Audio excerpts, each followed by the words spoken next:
Trump not only highlighted Venezuela, but also mentioned other countries, including Cuba, Colombia, Greenland, Mexico, implying the US might take decisive actions beyond its border. How do you make of such statements? Well, I think this is a lot of hot air. This is Trump talking. He said to me several times when I was in the White House, I'm a talker. I like to talk. And that's what he does. He talks endlessly.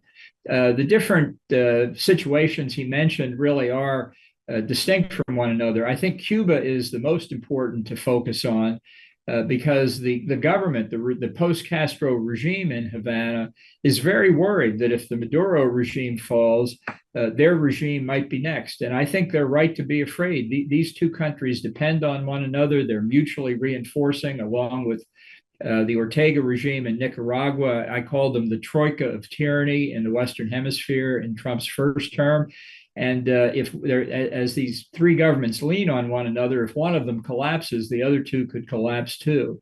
I think obviously Secretary of State Marco Rubio, being a Cuban American himself, has led the effort to overthrow the Maduro regime, and he certainly hopes that the post Castro regime in Cuba will fall as well. Mhm. So, talking about India now, President Trump recently claimed that Prime Minister Modi knew he wasn't happy and with India buying Russian oil and suggested tariffs could rise quickly if India did not align with US expectations. How do you assess the strategic logic of tying US trade policy and tariff threats directly to India's energy discussions, and especially at a time when two countries are negotiating a trade deal? Well, I think it helps show why Trump really doesn't have any strategic sense at all for what's in America's best interest.